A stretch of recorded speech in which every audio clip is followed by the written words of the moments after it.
Hello, I am Eugene, son of Douglas, and I'm going to be reading my own script, my own words. This is OS Trek Episode 9, Captain's Quarters, the Saxon. We see Captain Steinway in his quarters behind a desk using a computerized system. Computer, open a Captain's Level 5 log. Captain's Level 5 log 739000600 hours. We're currently cruising along at sublight speed, setting number 4. Computer save and encrypt level 6, or rather level 5 Captain's log. Excuse me. Computer open a personal log. I now have a fully functional food replicator in my room. I use the replicator to create my morning meal by having it make me a stack of pancakes with syrup that tastes like maple. And then I'm going to ask it to make me bread that will not kill me. It will not taste perfect, but at least it will not try to kill me with the flavors alone. In a personal log. I walked over to the food replicator system. Computer, 3 pancakes on a plate covered with maple syrup. Cover the pancakes with the syrup. I watched as my food materialized, removed it from the replicator, and started once again. Computer, I want you to make me 2 slices of toast made from bread that will not hurt a person because of the wheat content, non-dairy butter and grape jam, coffee, hot and sweet. I watched and waited, all of this presented to me in a moment of time. Computer, please log the food that I asked you to make in the replicator and make this my breakfast menu item number 1. The computer then said, the computer now holds your breakfast menu number 1, Captain Steinway. After I'd finished my breakfast and ingested the proper amount of coffee, put on my uniform, I then shaved and headed for the door. Corridor, 0700 hours. Stepping into the corridor, I was greeted by a very beautiful raven-haired woman with a blue V-neck collar to her uniform. You're the ship's counselor and Assistant Commander Linda Kyrell? I said as I stopped to talk to her. Yes, she said. You've been avoiding me, haven't you, Captain? Avoid? I said. Yes, I think that's the word, said Linda. I started walking and she followed me down the corridor. I think you have it wrong, I said. I think it's more like our paths have not crossed yet. Well, I've seen you, Captain, several times, she said. And now we're talking, I said. Keep following me and we'll be in the ship's lounge and we can talk more. Privately, perhaps, I said. Are we having breakfast together, Captain? Asked the counselor. Actually, no, I said, coming to a stop.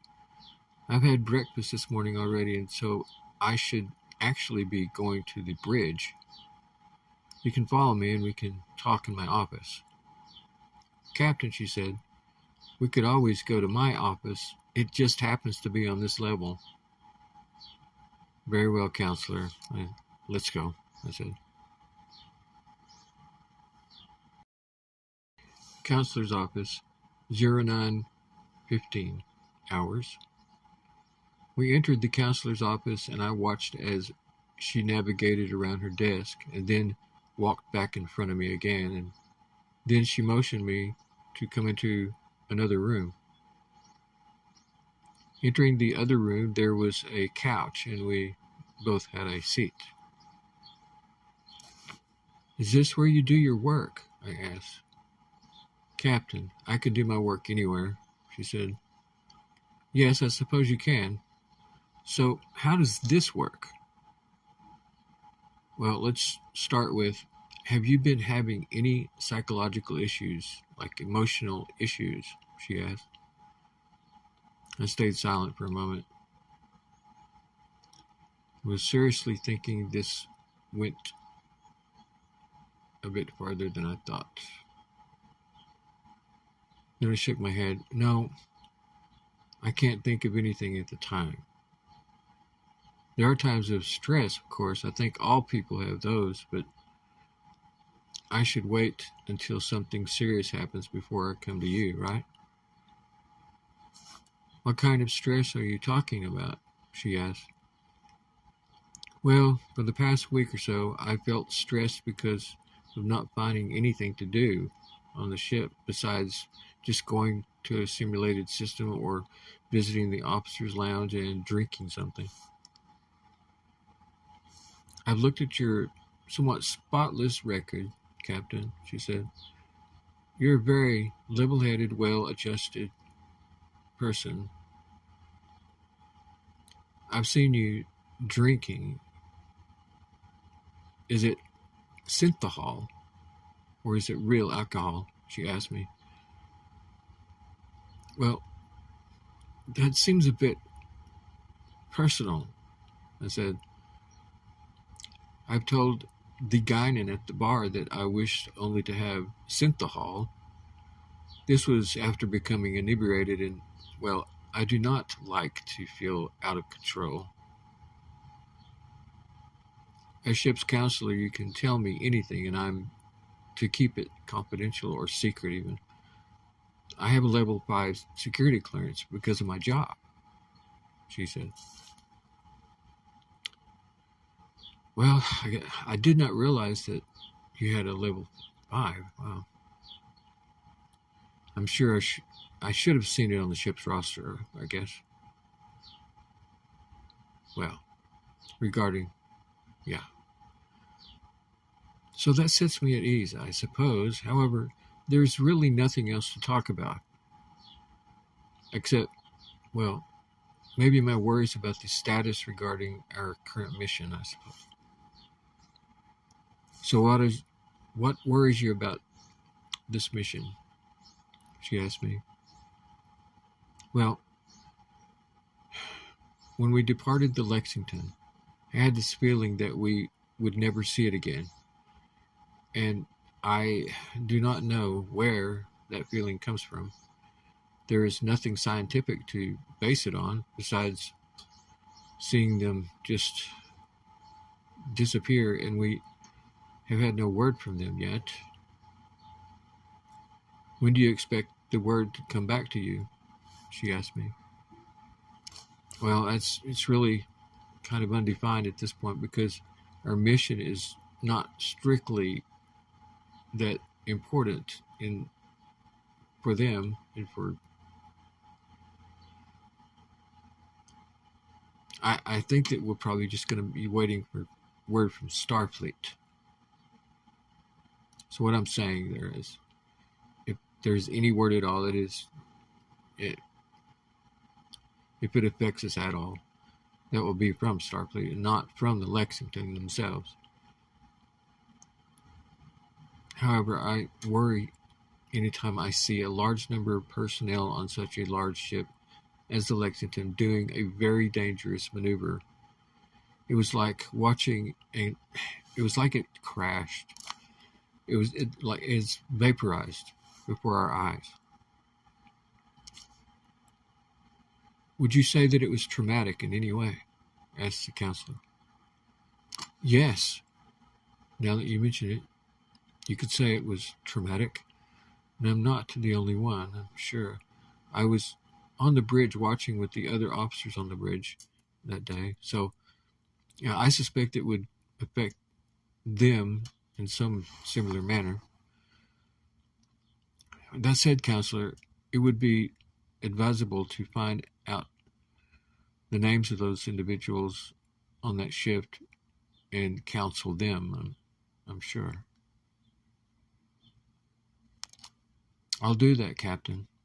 I know you're saying that you're bored on the ship, that you do not have much to do.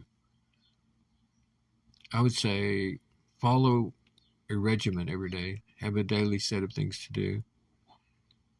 It's not a bad thing to spend a lot of time on the simulation and recreation. It's better than just pacing the floor. If you have any more problems like this other thing we're talking about, the Lexington, let me know.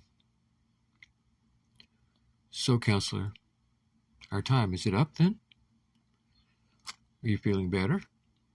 She asked me. Better. Yes, thank you. I rose to my feet and shook her hand. Then I turned to the door. See you around, Captain. Do not hesitate to say hi, she said.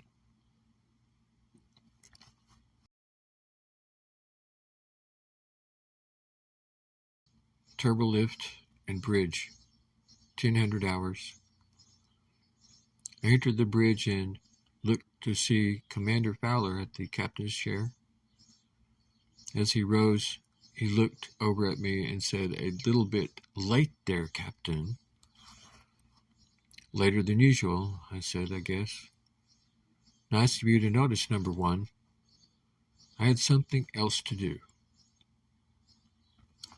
"Would you please do me the favor of giving me the status as I sit down in my chair?" I said, smiling. "Systems all green, nothing to report, nothing out of the ordinary," said the executive officer. "Oh, wait. There is one thing," said Fowler. "I have updated the roster and included some of what you have asked for in that regard. Reassignments. Only a couple of people there. Well, and I've moved the androids out of the way. They were being treated way too much like ship's crew. Now they're simply on call. I think you'll like it." "I'll be the judge of that," I said, joking. I then found on my left console arm of my chair the duty roster and began looking it over. "I will edit. Yeah, I see a few places where I might need to edit this. However, it looks fine. Looks very good. Well done." "Thank you, sir," said Fowler. "I hope the crew likes the new shift times," I said. "It takes full advantage of the number of crew we took on back on Earth." "We gained several new people from the Lexington," said Fowler. "They need interviewed by you. They all pass muster, in my opinion. I have them in the on-call category." "There's one here. Let's take this in my office," I said, getting to my feet, and we walked toward my office door. "Lieutenant Commander Green, do you—" "Yes, there you are." "Green, you have the bridge." "Aye, aye, sir," she said.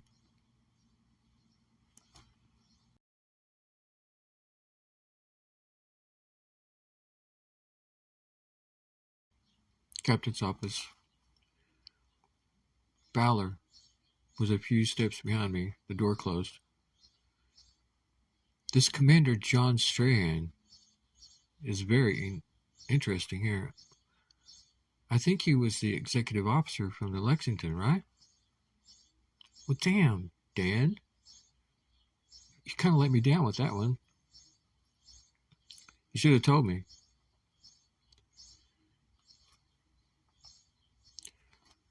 "I only knew about it because Boone told me. I interviewed the guy, and he wants it kept kind of low-key. He says there will be a report. If you want me to, I can go and take that. I could interview the guy," said Fowler. "That, of course, is your job. You're in personnel. You're second in command," I said. "But maybe you should let me." I can take care of both issues all in one go, I said. Right. Right you are. We do both hold the same rank and position. Well, yes, that would be proper. I was on my feet and moving out the office door, onto the bridge, then across to the turbolift.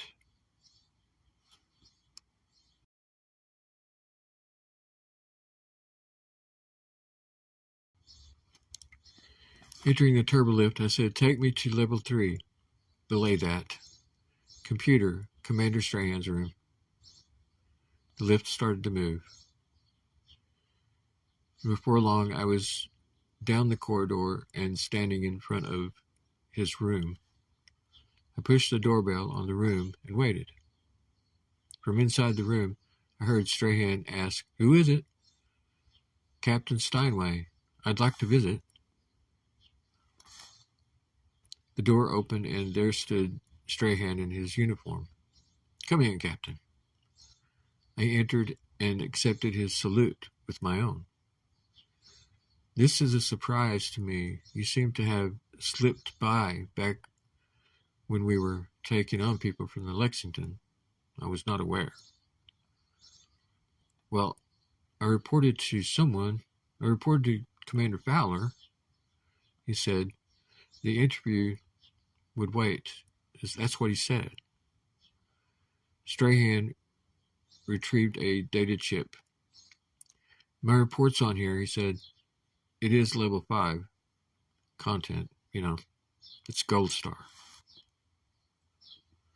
"I understand," I said. "I will, of course, read this, but if it is very important to the safety of my ship and crew, not to mention, well, I need to know," I said. "To put it bluntly," said the commander, and then he took in a breath. "To put it bluntly, sir, Admiral Tien seems to me, in my opinion as a commander, to be out of control with this gate thing. If you saw the Lexington leave, well, you may fear what I think happened." "Come on, Commander, tell me, what do you think? What happened?" I asked. "I don't think the Lexington it's not ever going to come back, sir. I think they're gone." "Gone? As in what, vaporized or dead?" I asked. "Well, it sure looks that way to me. And I have an inside track. I was second in command on the Lexington. I had an inside track. I never trusted the mission. That's why I transferred quickly before the thing. I'm just thankful that the captain and the admiral did not stop me. I hope I'm wrong about all of it. I hope we hear from them." The commander looked very shaken. I used my communicator. "Counselor's office. Captain Steinway, over." "Commander Kyra, what can I do for you?" Come to Commander Strahan's room." "Commander who?" "Strahan. Commander Strahan. One of the new... Just come to his room, okay? Stand by." I walked to the door and pushed a button that would send the location. "Kyra, you should have the location entered now," I said. "Oh, Strahan. Yeah. On my way. Kyra out." I walked to the door. "Commander, you're on call for bridge duty," I said. "I don't need the counseling, but Yeah, I'll answer that call to the duty. Yes, said Strahan. See the counselor. That's an order. Aye, sir, said Strahan. I departed the room.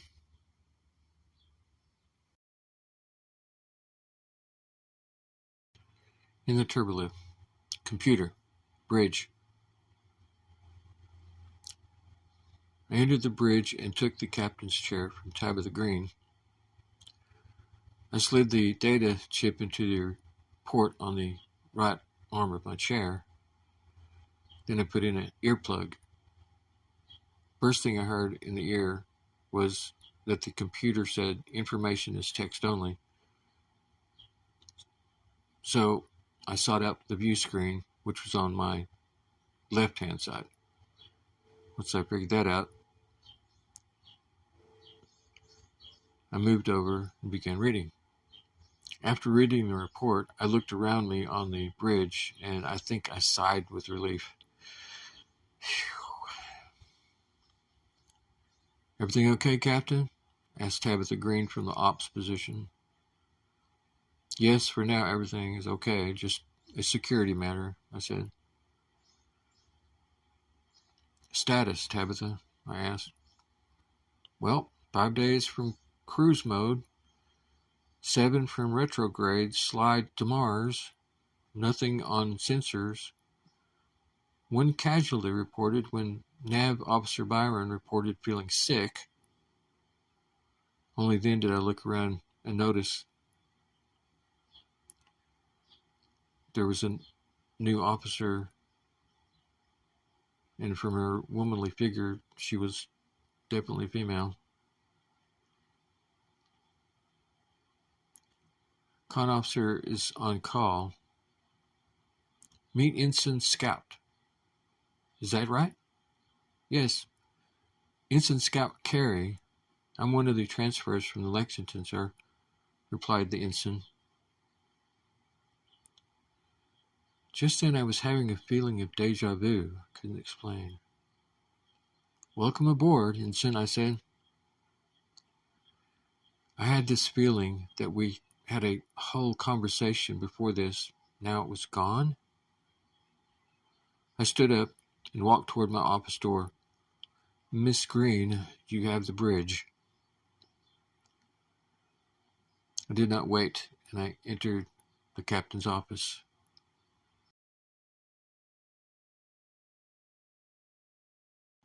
Cabye C. Stur. Cab.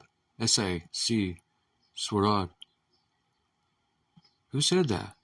I said as I entered my office, hearing strange words. I ignored it for the time. I wanted to make a memo. I was about to make a memo, something about ensign, the rank.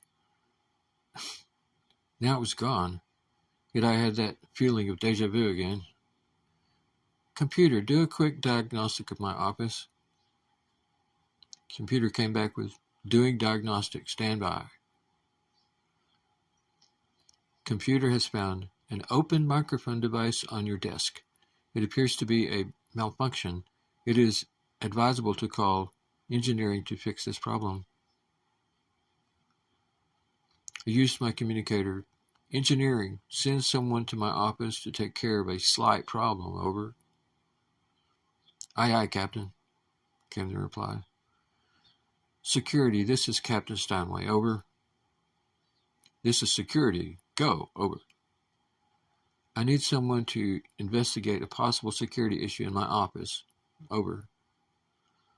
Commander Boone, roger that, on the way, over.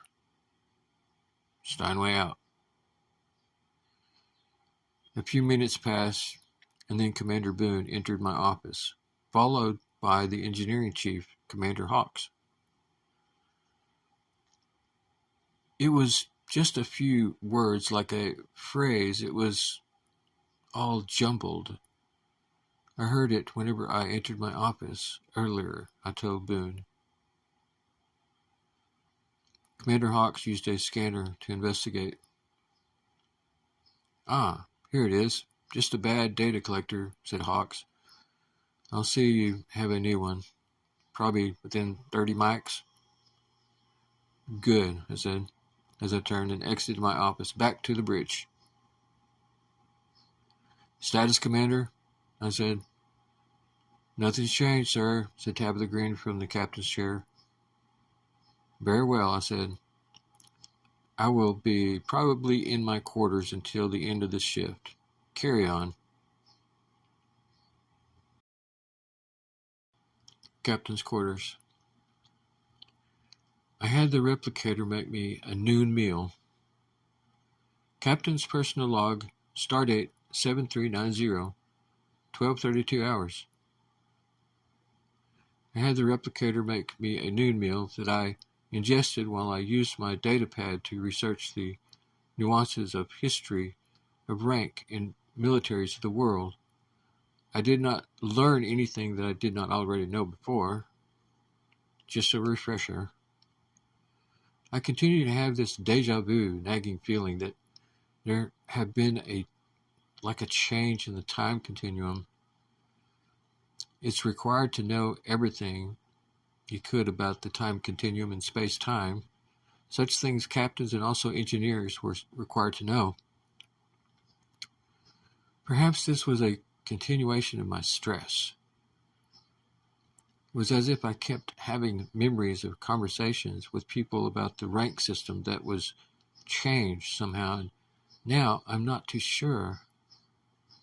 End of Captain's personal log.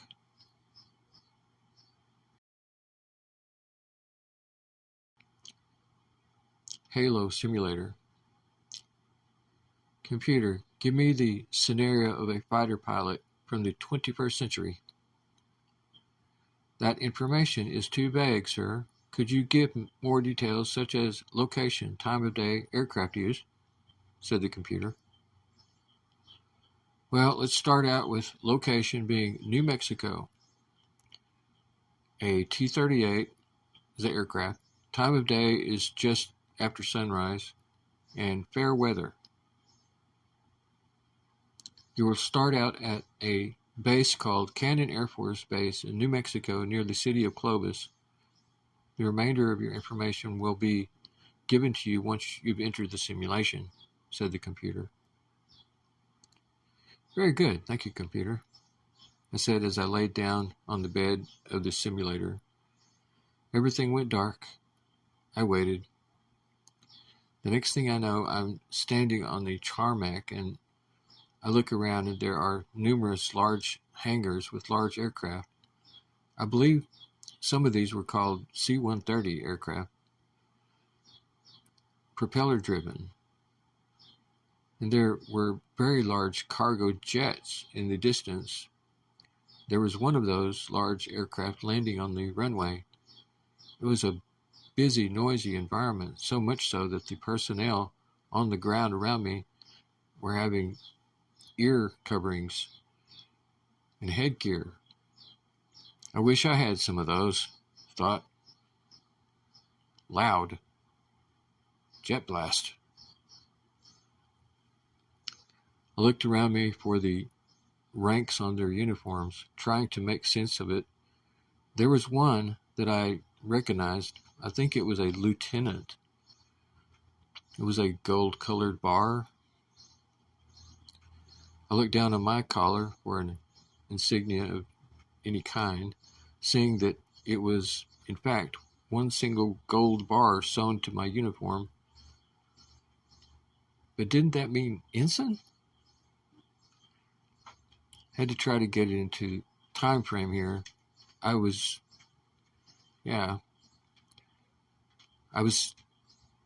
in the Air Force, not the Navy. Maybe I should take a basic course, but that would take too long. Lieutenant, I asked, where is my aircraft? You're the 38 guy. Yeah, T-38. He pointed behind me, and as I turned, I realized I was standing at the nose of the jet. This jet was white in color and had U.S. Air Force markings on it. The canopy was open and there was a back seat driver with his helmet already on. This was not exactly my first time in an old-style jet. I climbed up the ladder and strapped myself in, realizing that the jet had not been started. Okay, I looked around. Okay, back there in the back seat. Go ahead and start the jet for me. Yes, Lieutenant, I can do that for you, said the person over the headset. I watched and waited and heard the jet starting up. The backseat person told me to keep my hands off those controls. I will do the taxiing. Sir, this is going to be a refresher flight only, and I'm just taking you for a ride. We clear? Said the person in the back seat. Roger that, clear. Make that Roger that over. Roger that over, I said. The rest of the time in the simulator was doing touch and goes and pulling some G's, which I actually felt. And only one time did the instructor give me a chance to fly the jet, and I was all over the place. I had much to learn. By the time we were back on the ground, I was sweaty and very exhausted. And this was only a simulator? The Halo system seemed much better than the holodeck was. Officers' Lounge. The officers' lounge was packed with people from the first shift as they had left their posts.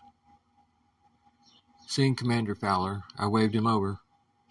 Commander, I said, could you explain to me the difference between the Halo simulation and the holodeck again? Well, it's pretty straightforward, Captain. You see, the holodeck is photons in an open space, much like things are here in our so-called reality. Photons bouncing up with things, matter. It's only solid because we think it is. It's not really solid. It's energy. It's photons. This is like, it's physics 101. Isn't it? Maybe not, said Fowler. So he continued, the Halo system, of course, is all inside the mind. When I say all, I mean it's all inside the mind. It's just imagination. So if you, it gets weird, but things can happen when it's just inside your mind.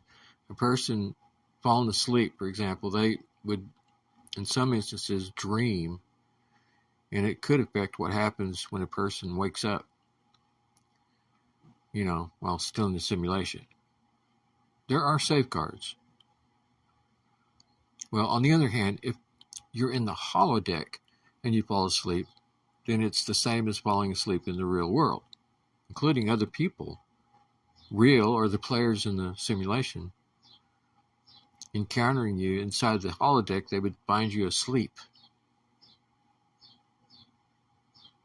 Okay, never mind. Thanks. It's all coming back to me now. What brought this up is the fact that the realism was shocking to me whenever I used the Halo as opposed to the holodeck, including the fact that whenever I was flying this jet, I felt the G-forces impacting me. Whenever I'd pull a G, I would really start to black out. I felt it.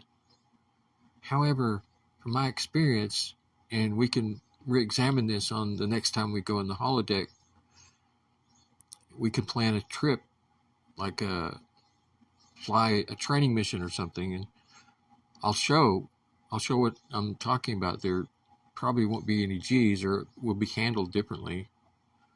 Hadn't thought about that, said Fowler. Yeah, you're probably correct. Interesting observation. We'll have to try that next time. And with that, we've reached the end of episode 9. Thanks for listening. I am Eugene, the son of Douglas.